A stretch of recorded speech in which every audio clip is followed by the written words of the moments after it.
Hello and welcome to a new episode in the devlog of Runes of Aereal. It's been quite a few days since I've uploaded a new video, and that's just because one for one I'm pretty busy with other things, and the second one is I've been pretty busy also with this Runes of Aereal game because I've revamped the interface a bit, so I made everything a bit more fancy. And this video is just to show you where I'm at right now. So you might recognize from previous episodes the main interface here. So I'm just going to continue the journey that I was testing.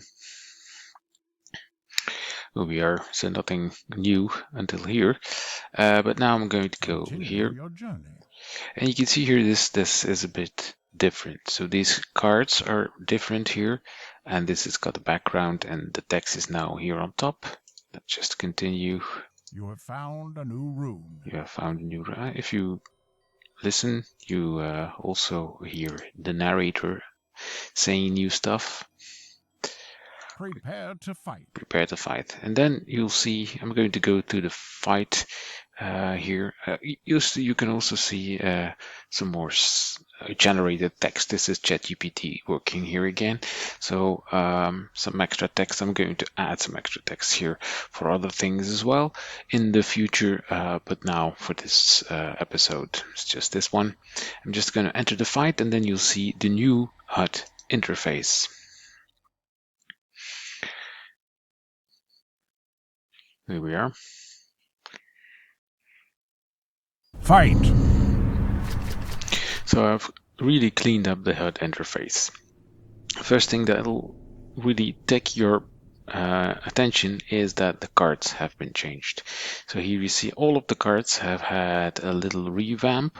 The content of the cards here is now a generated photo by the image generator I've been using to create these avatars, for example, or these buttons here. So these buttons have also changed. This is the scroll button here. And you can see here that we're going back to the cards with another button. This is the next turn button, which is now kind of like a medieval kind of button, which highlights in blue. You can see that. Here the menu button has also changed. It highlights in green. So here on top are the most interesting changes. So the avatar is really big here. I can hover over the avatar and you can see the details, the number of experience I've already had and the details of this hero. The shield icon is something that's remained the same. And then you can see here on top, you can see the buttons that say that are actually for the traits. So this is the petrification trait, this is the peak trait, and all of the other ones is perhaps it's hard to see because I don't have these traits yet. So this is the shapeshifter trait I introduced a few videos ago, and you can see it when you hover over it. Here is the strong, for example. You can't become enraged. You don't have the rage trait. So all of the traits, also the ones that I haven't implemented yet, have received the button here on top.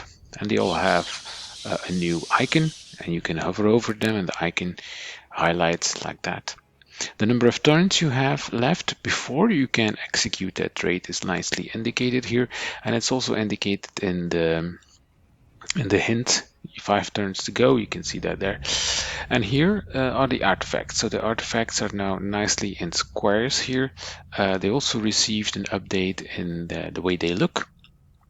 And this one was also rocked. You can see that here. Here, of course, this is the way we highlight those enemies. So this hasn't really changed. The way that works hasn't changed as well. Let's finish up. You are free. Your turn. You can see here also that the states are coming in here. For example, this is the feeble state.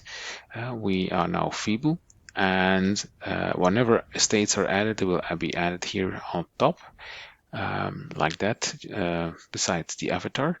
And let's see if I can give an enemy a state. Let's do that.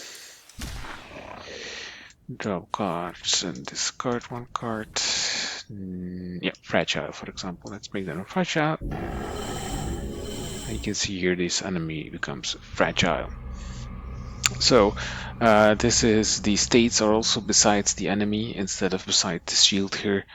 So the interface in general has become much more slick in that way that it's as minimal as possible. If something is not needed to be visible, it's not visible. And all of the things that are not necessary are hidden, actually. So let's try and finish that creature up here. Do that. Gain some shield. Enemy turn. Your turn. Let's see, 6 damage, great. We should have made it fragile first. Let's do, how many have I got left? Do this. And now got that. And the turn. Enemy turn. Your turn. Let's see if I've had scrolls. Let's do notification scroll.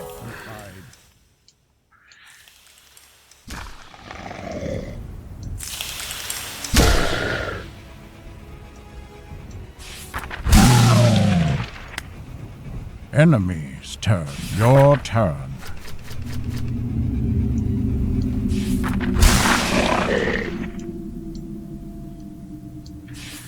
Okay, that should do it. You are There's that. victorious. And now you see, I'm going to just pick up this stuff here. You see that the HUD has disappeared, just to make everything more clean. We can have a Hand of Fate. We can have energy scroll. Let's do this. And then we get back here. And then I'll show you here in Manage Cards what these cards have become.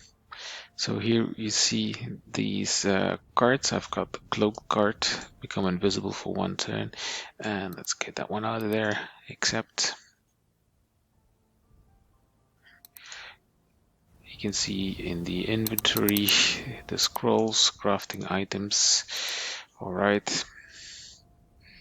So this is becoming more interesting every time Continue your path. I play it. Time to fight. Time to fight. So we go to fight.